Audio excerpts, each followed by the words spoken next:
Saya menemani banyak teman-teman inovator teknologi, apa otomotif, apa listrik, apa segala macam. Anda tahu Ricky Elson, Anda tahu Joko Suprapto yang bikin Blue Energy, bikin minyak dari itu. Saya temani sampai beliau masuk penjara 2,5 tahun, dan saya kunjungi terus-menerus beliau di penjara di Kediri, sebelumnya di Jogja. Karena pemerintah kita betul-betul tidak punya konsep dan pengetahuan untuk menghargai karya rakyatnya, malah dipersulit, nek ono apa-apa, malah dicurigai, gitu loh. Nah, itu satu, Pak. Jadi memang pemerintah kita tidak mengerti. Ojo meneh kok Ricky Elson, ojo meneh Joko Suprapto. Sekarang itu ada Heri, insinyur, yang bisa bikin pengaspalan jalan dengan biaya hanya 1/4 karena penemuan-penemuannya mengenai landasan di bawah aspal yang sangat murah tapi sangat kuat. Tapi tidak dihargai siapa sih. Oh, jangankan Heri, jangankan Habibie loh gak diregani di Indonesia. Kita betul. Siapa yang bangga sama Habibie? Habibie itu, waduh, itu ranking 1 dunia. Kalau ngomong dasarnya IQ dia itu 200 IQ-nya Pak Habibie. Nah, aku jadi takoni IQ piro. Soalnya IQ aku ndodok, soalnya nek ngadeg konangan nek dhuwur aku. Maka IQ saya jongkok ya toh. Ngono ceritane, Pak. Jadi hati-hati kalau kamu bilang oh itu IQ-nya jongkok. Oh, kalau dia jongkok berarti dia tinggi sekali. Cuman supaya tidak terlalu menyolok dia jongkok. Bener tak Kak Bu? Lho ngono nek arek mak yai ngerti logika ngono-ngono iku. Dadi gak gampang menderita lah ngono ya. Masih melarat sombong-sombong. Jadi memang kita belum punya policy, Pak. Jadi nasionalisme itu betul-betul masih jauh dari kesadaran birokrasi, jauh dari kesadaran manajemen kenegaraan, masih jauh. Bahkan sing mati di Singapura, Ricky Elson itu dia punya 14 paten ketika dia di Jepang, dan dia orang yang sangat istimewa di Jepang, kerjaannya bagus, kaya raya di sana, dia sangat dibutuhkan oleh Jepang, disuruh pulang ke sini, ini malah terbengkalai. Jadi memang Indonesia membutuhkan pemimpin sejati, seorang Brahma yang benar-benar kesatria dan berani untuk menerobos zaman. Menurut. Jadi ya apa kayak gini, Pak. Ya apa sampean? Enggak tertarik, Pak. Pengusaha gak terlalu. Indonesia itu konsumen IT nomor 2, konsumen handphone nomor 1. Loh kok goblok-gobloknya tuku nang Korea, mungkin iki gawe ya pinter kok. Gitu betul. Kon tak kandhani arek-arek sing gawe Samsung ya arek-arek kene. Ya arek-arek kene, arek Blitar, arek Lamongan. Ya apa sih kon iku? Arek-arek kene. Cuman pengusaha kita tidak tertarik, iku lak ngrentes kudu dawa, alas-alasan pokoknya sing cepet oleh badi ngono to. Gitu betul. Begitu juga pejabatnya, endi sing badani nek ngene kadek ngrentes kadoan, aku mek 5 tahun nek. Ngono to? Engko sing badi engko wali kota mari aku engko. Lah ngono. Menteri mari aku. Lah ngono. Jadi berpikirnya selalu berpikir dirinya sendiri. Lah iya. Sapi loh. Udah, ini banyak sekali lah kasus-kasusnya teman-teman. Yang penting menurut saya, mari kita menjadi manusia baru. Tolong jadi manusia baru dengan skala yang sekecil apapun, tapi Anda menerapkan nasionalisme itu dan yakin bahwa itu bisa kita lakukan. Sama dengan saya, sama Kiai Kanjeng dan Anda semua yang selalu datang ketemu saya, kan kita menerapkan. Kurang nasionalis apa wae dhewe. Kudune sing ngadakno ngene iki ya, sing ngadakno mak iku sapa? Kudune depak campur Kemendagri lah ngono. Dikbud lah ngono. Kudune. Dan biayanya bayangno saiki sak bang-bang wetan pisan iki biayane piro iki? Nek cara pemerintah dan cara IO. Saiki bayangno makian sakunu kae di sekian puluh daerah terus menerus setiap bulan sekali sampai jam 3 pagi, jam 4 pagi biayanya piro sakunu kae, dan kita tidak pernah minta biaya kepada siapapun dan kita tidak pernah bikin proposal untuk apapun, kita biayai sendiri semuanya. Karena kita cinta Indonesia dan kita percaya kepada masa depan Indonesia. Ngoten nggih? Ngono rek. Alhamdulillah, Masya Allah. Tadi ini tidak untuk ngecam siapa-siapa, Pak. Saya tidak marah sama pemerintah, gak masalah. Ya, Cuman apa yang memang harus kita lakukan, mari kita lakukan. Apa yang harus kita rintis, mari kita rintis. Menurut saya, Anda harus punya pembagian. Apa sing iso kok enteni teko negara dan pemerintah, entenono. Tapi ono barang-barang liyane masalah liyane sing gak perlu kok enteni. Kon ngenteni kon dadi entung dhewe kon kok. Membeku sendiri kamu tidak akan pernah terjadi. Maka harus ada skala prioritas di mana engkau harus melakukannya sekarang juga. Sekarang juga kamu harus merintis itu. Keluargamu, nyambut gayemu, kemandirianmu, lakukan sekarang juga. Beberapa hal lain mungkin kita harapkan dari komunitas, dari masyarakat, dan dari negara, tapi tidak semuanya bisa Anda harapkan dari sana. Mulai saiki kudu terus berhimpun satu sama lain di segala bidang, bersinergi, bermaia, dan lain sebagainya. Ya, baik, terima kasih. Sebelum saya memulai, mungkin saya sedikit cerita dulu. Ini pertama kalinya saya ketemu dengan seorang sosok yang menjadi inspirasi dari kenapa saya dinamakan seorang Eman, yang terinspirasi dari MH Ainun Najib. Mas, nama sampean siapa? Eman Maliasen. Dari mana asalnya? Dari timur. Oh, tak pikir Madura itu. Top, nggih. Silakan pelan-pelan aja, Mas. Kalau bisa bahasa Jawa enggak apa-apa loh. Mas Eman, monggo. Ya, baik, terima kasih. Selamat malam buat semua teman-teman semua. Ya, pertama mungkin sebelum saya masuk ke pertanyaan saya, mungkin sedikit cerita dulu. Bagaimana awal saya datang ke sini itu pemandangannya itu sangat berbeda. Yang mana yang ternyata rasisi itu bukan cuma sekedar mitos, tapi memang benar adanya. Bukan cuma sekedar opini, tapi memang fakta. Nah, di sini Mas, iya. Gak usah ditutuk, wis muni kuwi. Ya, sampai ngenyek tukang sound system. Ya, baik dari itu, ya sedikit curhat, sedikit. Jadi pada saat awal datang ke sini itu untuk mencari tempat tinggal itu sulit. Jadi ditanya, asalnya dari mana? Oh, dari timur. Maaf, di sini tidak menerima orang timur. Di situ juga kadang ditulis terima kos ... tidak terima orang timur. Terus ada juga yang menyangkut pautkan dengan perbedaan, tidak terima ini dengan agama ini. Nah, di sini saya berpikir untuk mencari tempat tinggal, baik untuk tinggal di badan maupun tempat tinggal untuk hati sendiri itu masih sulit. Ya, tenang. Mas, tangannya yang kanan gini, Mas. Ya. Ya, jadi maksud saya Anda berpuasa untuk mengetuk sound system. Oh iya, Pak. Ya, jadi di sini saya berpikir kenapa perbedaan itu selalu jadi pokok permasalahan di mana yang selalu saja terus berlanjut. Macam kayak lupa. Jadi di sini. Jadi gini, Mas. Sini, maksud saya aku harus nerok nih awakku. Poinnya, Anda sahabat kita, tapi tepuk tangan buat Eman luar biasa. Ya. Jadi di sini kok perbedaan itu masih dan terus ada. Katanya Indonesia itu Bhinneka Tunggal Ika, berbeda-beda tapi satu. Tapi kenapa saja dengan adanya perbedaan kita masih terus berseteru seperti ini? Timor kan tidak masuk Indonesia. Oh. Ya. Tapi Timur itu bukan negara sih, negeri yang istilahnya matahari itu sampai paling duluan itu di tanah timur, Pak. Oh, Papua ya. Duluan. Ya kan masuk timur, Pak.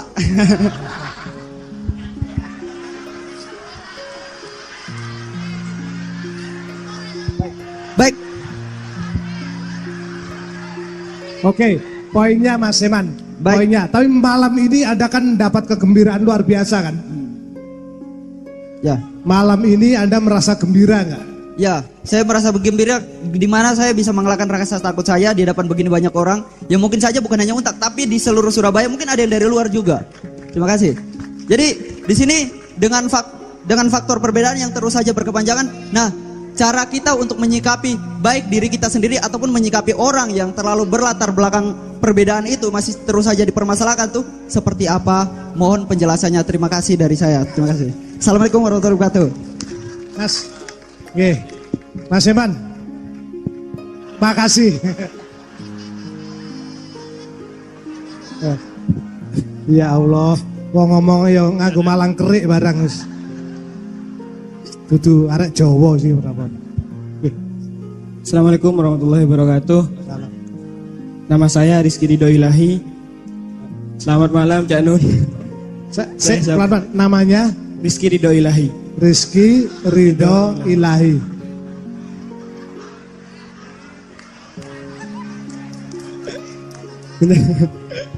Ya. Soalnya kemarin saya mendapat nama ditulisi Hilal, Hilal datang Pak Hilal. Pak Satpam arek Kulon Kali. Ayo Mas Rizky Ridho Ilahi. Ya. Perkenalkan saya nyapa narasumber dulu. Selamat malam, selamat pagi Cak Nun. Segenap Sivitas Akademika Untak, ada Ibu Rektor, Wakil Rektor dan dosen maupun dekan. Ada dosen saya juga di sini, Ibu Esti Armi Wulan. Selamat pagi Bu.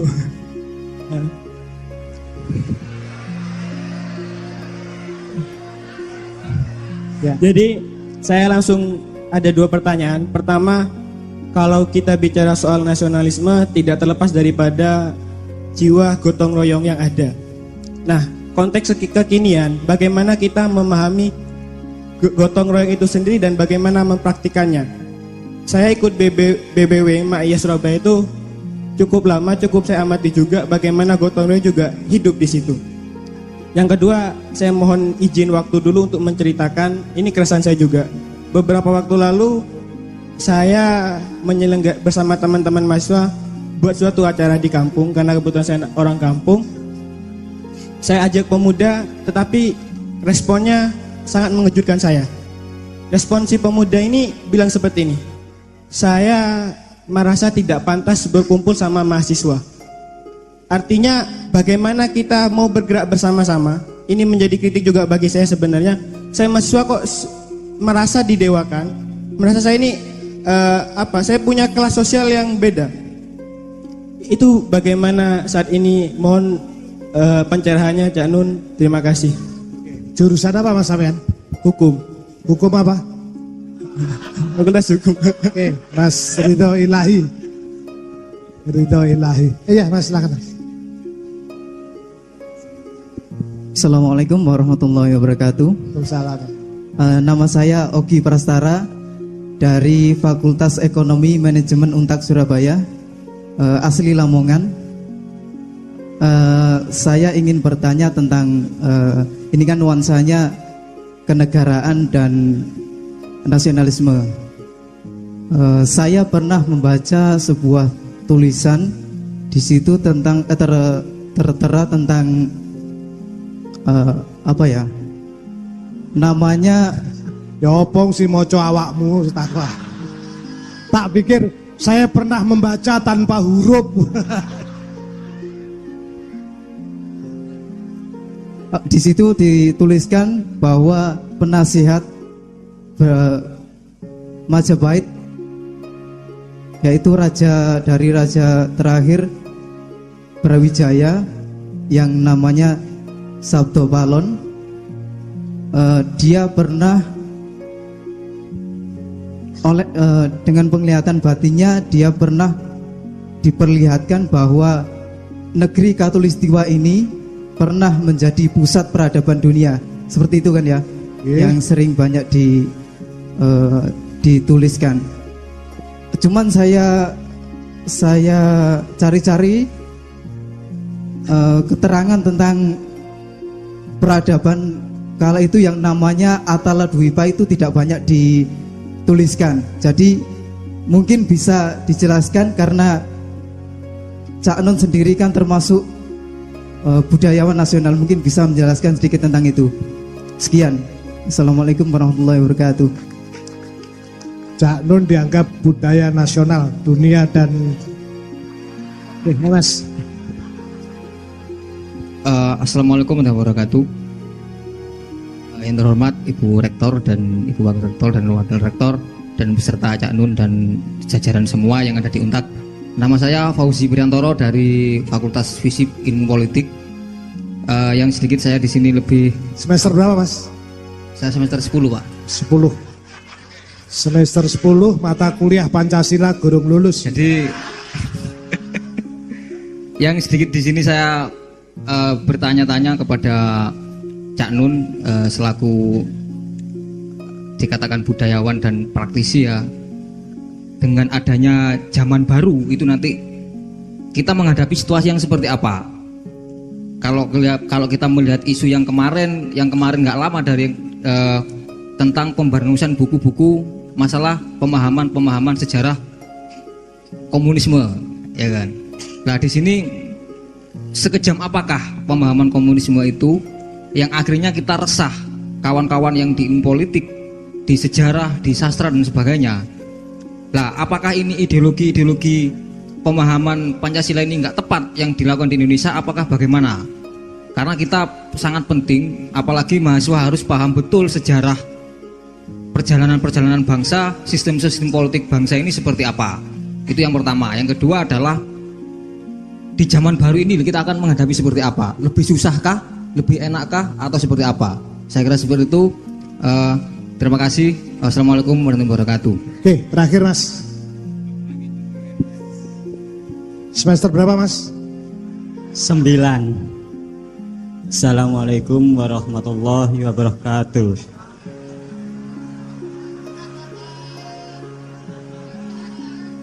Nama saya Rusdi dari Jombang Musian. Langsung mawon canen ya. Ya langsung Mas. Mosok sampean teh mudun rono balik. Pertanyaan yang ke-1, akhlak terendah manusia kepada Tuhannya itu yang gimana? Dan yang kedua, mohon Cak Nun menjelaskan surat Muhammad ayat 7. Terima kasih Cak Nun. Mas, matur nuwun, silahkan kembali ke jalan yang benar. Monggo. Terus. Cak Nun dari timur sampai Nusian Jombang ini semua monggo dijelaskan atau tidak terserah Cak Nun sebagai budayawan nasional dunia dan Oke, teman-teman sekalian, ini saya ingin ngurut dari dua lagunya Mas Doni sama Mas Imam tadi. Itu mudah-mudahan Anda memahami bahwa Indonesia itu memiliki ibarat kesebelasan itu dia kaptennya, dia punya potensi untuk jadi kapten kesebelasan dunia. Karena dia back bisa, kiper bisa, gelandang bisa, striker bisa, wasit bisa, dodol es ya iso, kaos ya iso sak piturute. Artinya kita multi talent, kita ini tinggal memastikan kembali satu kepercayaan diri kita sebagai bangsa itu yang hancur lebur sekarang. Dan pemerintah kita sampai hari ini tidak menolong sama sekali untuk membangun kembali, membangkitkan kembali kepercayaan diri, self-confidence kita. Dengan dua lagu tadi saya sebenarnya ingin langsung bertanya, kamu masih nggak percaya sama Indonesia? Kamu masih tidak mantap sebagai orang Indonesia? Kamu masih tidak percaya kepada nenek moyangmu, kepada mbah-mbahmu, para kakek-kakekmu? Kan gitu. Jadi sekarang saya dari landasan itu saya coba menjawab. Yang pertama, wah dielingno Cak Suko.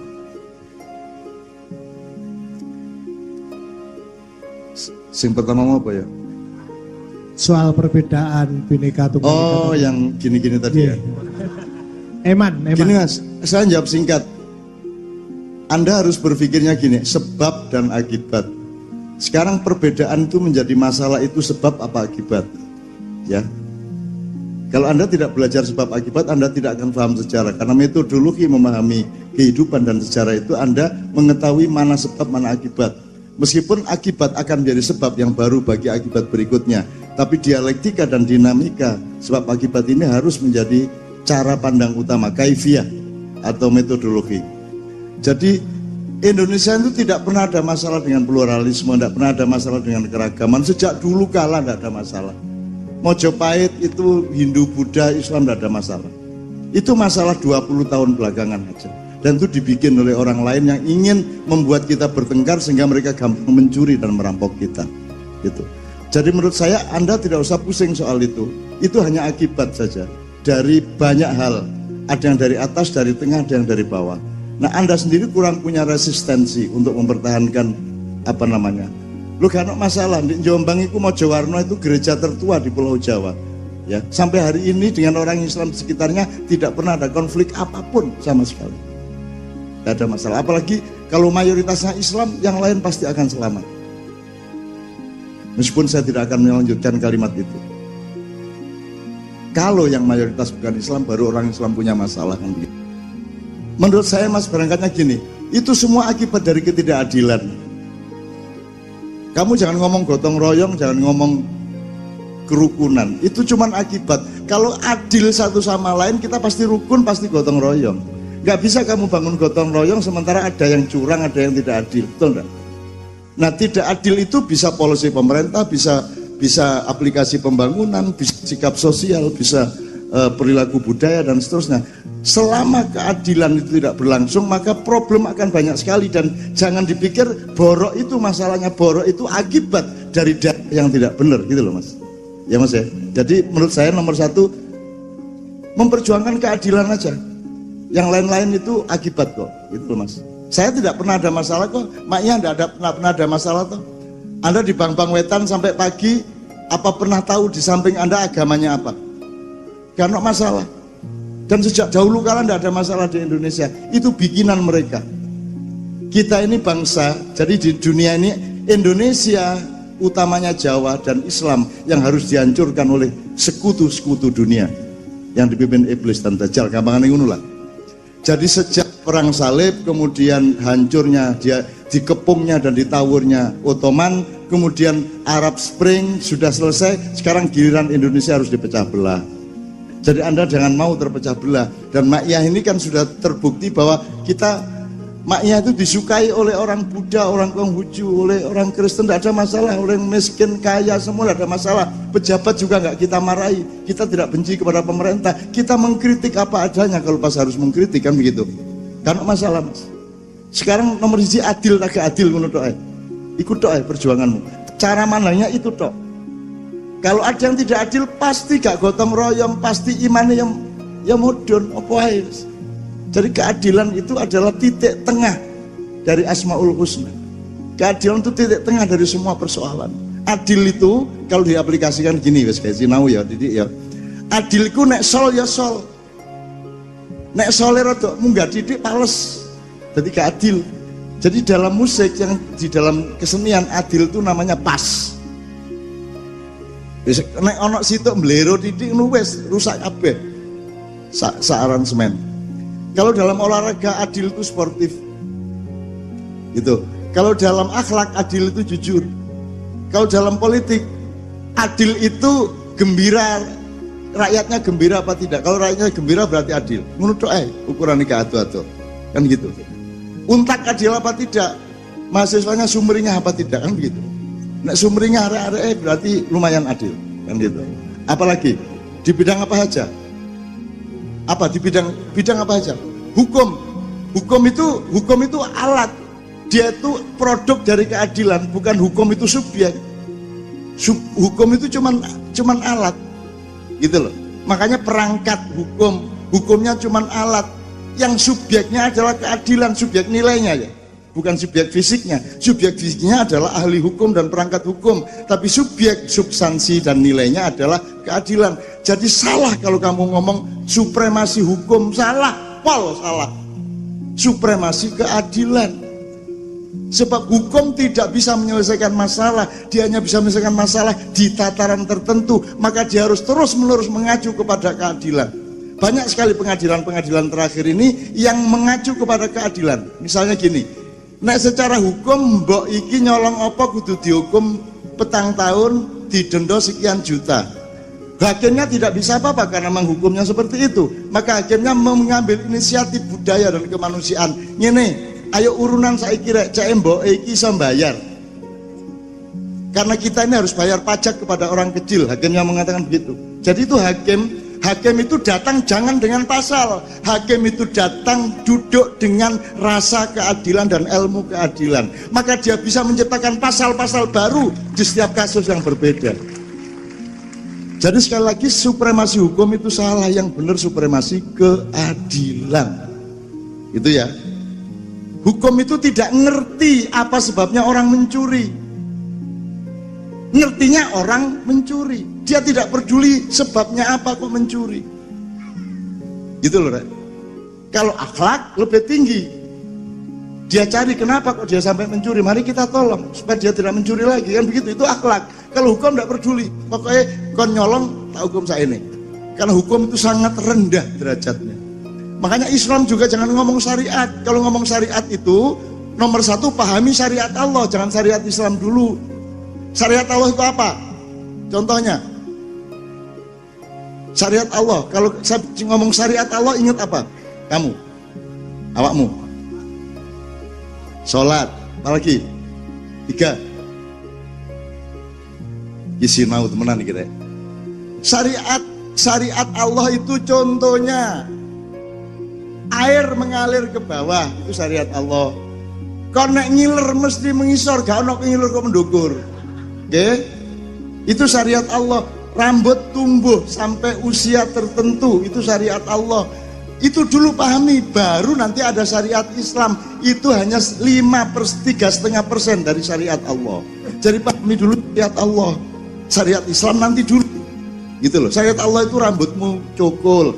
Kon umur saene mandek pertumbuhannya, nek kon gak dindek karo Gusti Allah, berarti Gusti Allah ngelanggar syariat dhewe. Misalnya kon petit sampai gak leren-leren, dawa ukur, golek bojo wangel kon. Terus ya apa caramu iku nek karo bojomu iku? Kon dawa ukure kaya ngono, bojomu nduk ngene iki. Wah, wangel ngene kok.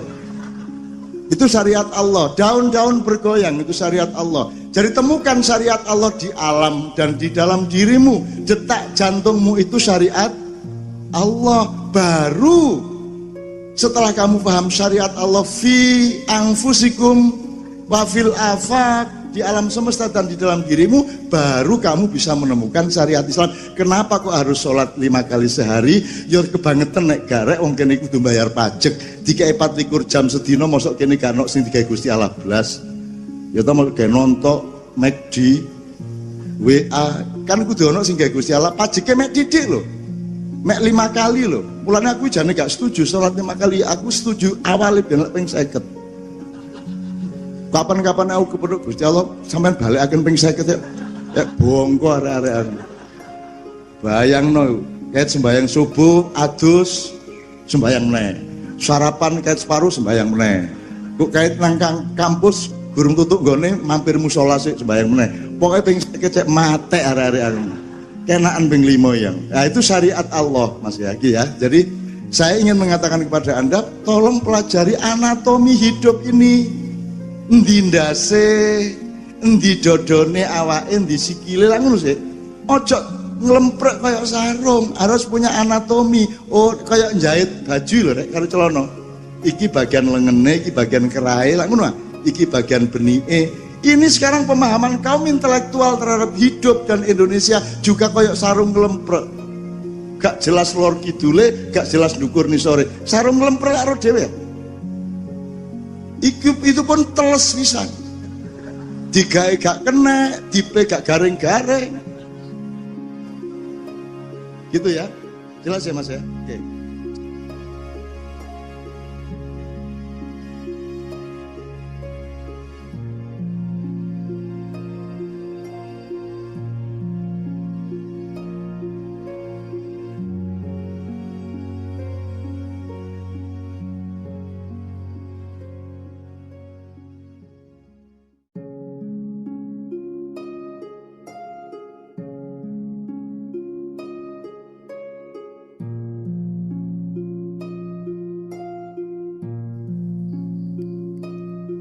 Assalamualaikum warahmatullahi wabarakatuh. Skala prioritas dalam hidup kita.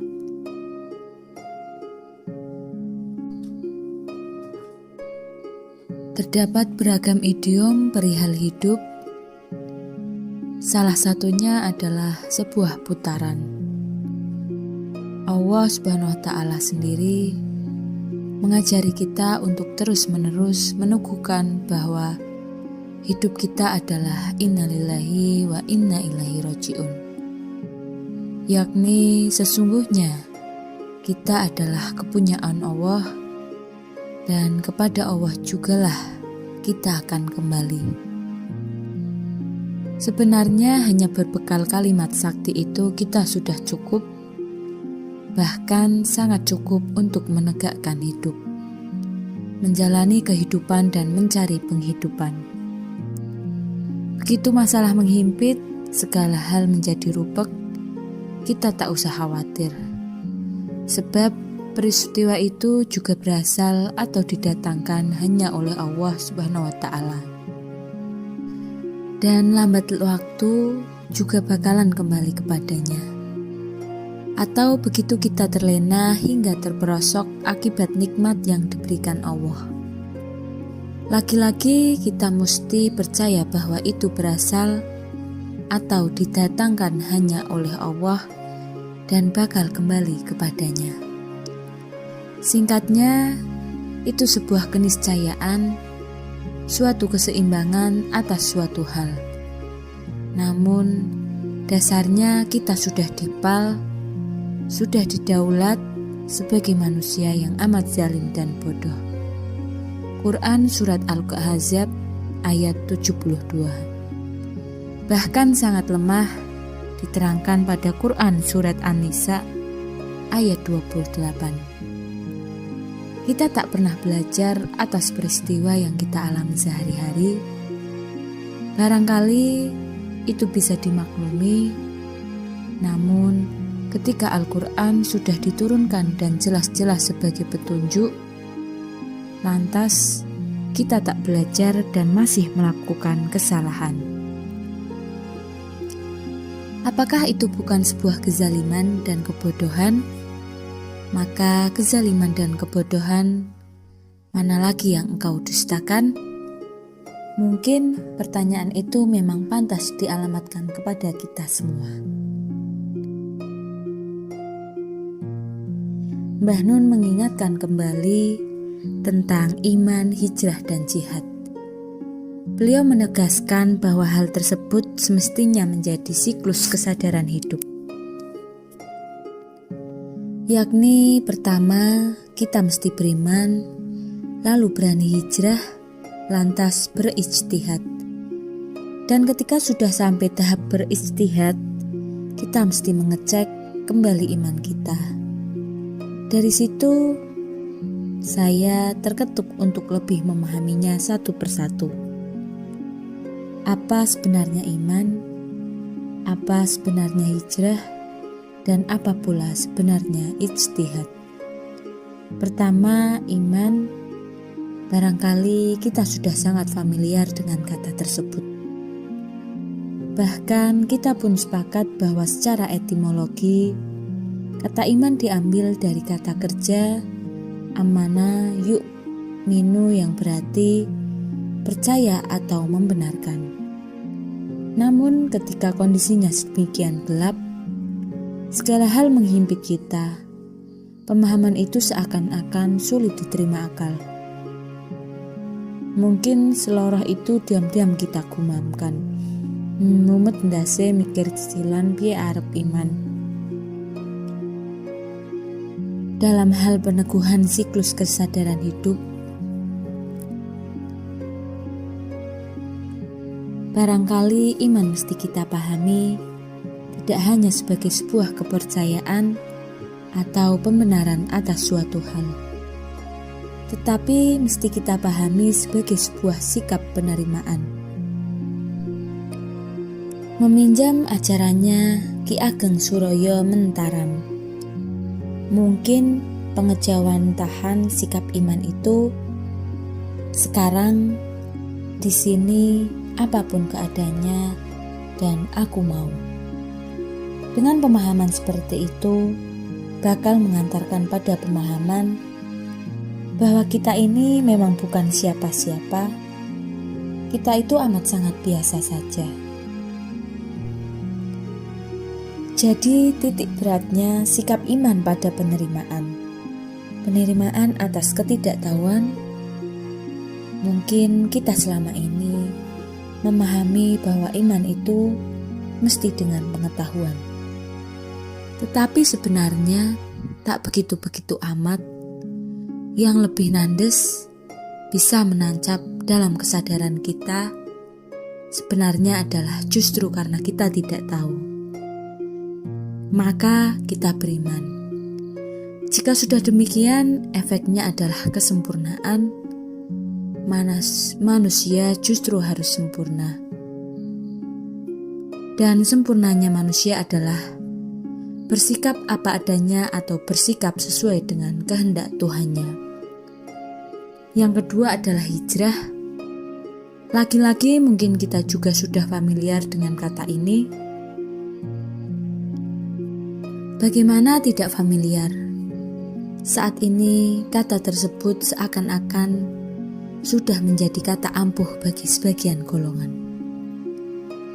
Ya, untuk menyebut perubahan sikap seseorang, misalnya mantan penyanyi rock ternama hijrah, atau artis A kini mengenakan jilbab sebagai tanda hijrahnya. Kita mungkin lantas bertanya-tanya, apa sih sebenarnya hijrah itu? Apakah sebatas perubahan penampilan semata? Jika menirukan jawaban Rasulullah ketika ditanya sahabat pasca hijrah, maka saat ini sudah tidak ada hijrah setelah penaklukan Makkah. Yang ada jihad dan niat. Secara harfiah memang demikian. Namun, jika dikontekstualisasikan, maka makna hijrah adalah meninggalkan apa yang dilarang oleh Allah Subhanahu wa Ta'ala dan bergerak menuju apa yang diizinkannya. Jadi,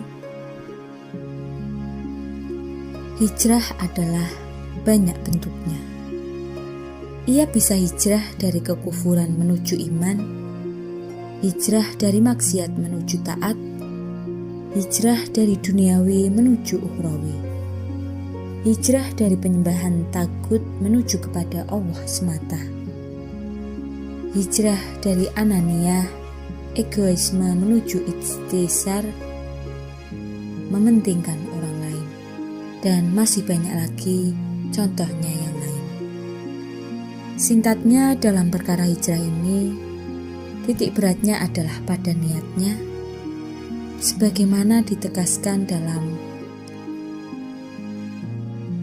Imam Bukhari, semua perbuatan tergantung niatnya, dan balasan bagi tiap-tiap orang tergantung apa yang diniatkan. Barang siapa niat hijrahnya karena Allah dan Rasul-Nya, maka hijrahnya adalah kepada Allah dan Rasul-Nya. Barang siapa niat hijrahnya karena dunia yang ingin digapainya, atau karena seorang perempuan yang ingin dinikahinya, maka hijrahnya adalah kepada apa dia diniatkan. Yang ketiga adalah jihad. Secara etimologi, jihad bermakna berjuang dengan sungguh-sungguh.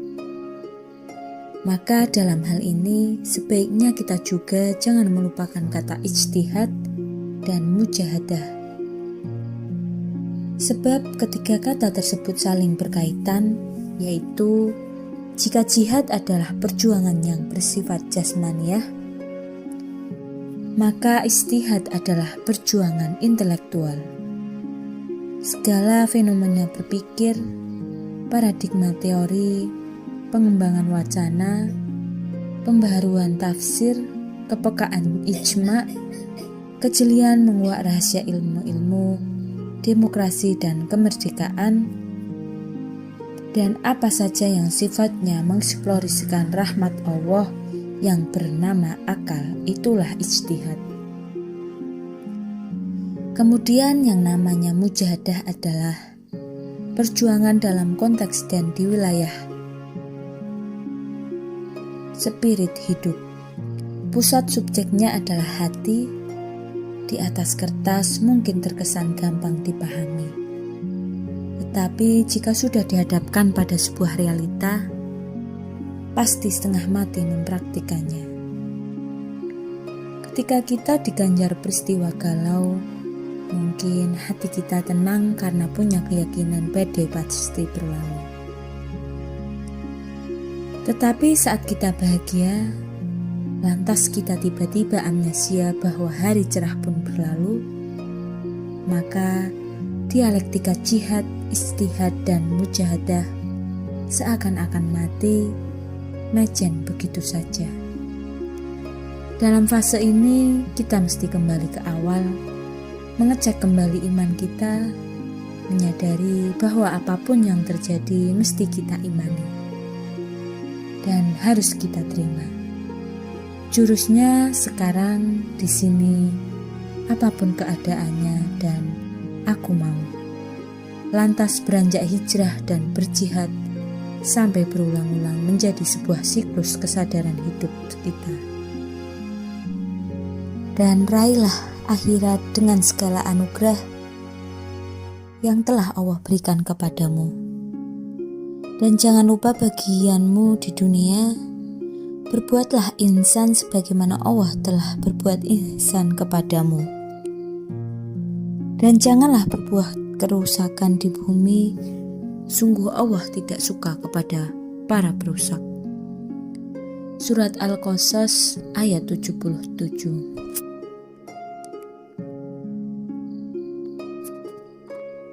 Pandangan dan orientasi hidup manusia menentukan sikap, perilaku, dan keputusan yang diambilnya dalam kehidupan. Allah melalui firman-Nya dan ayat-ayat lainnya memberikan petunjuk mengenai orientasi hidup yang seimbang, yaitu orientasi hidup akhirat tanpa melupakan dunia. Jadi al-ghayatul quswah atau tujuan akhir hidup manusia memang akhirat, tetapi jangan lupa bahwa manusia juga boleh menikmati bagiannya di dunia. Rasulullah SAW memberikan nasihat kepada 3 orang yang diceritakan di atas dengan bersabda, "Aku adalah orang yang paling bertakwa di antara kalian, tetapi aku tetap tidur di malam hari, makan di siang hari, dan tetap menikah."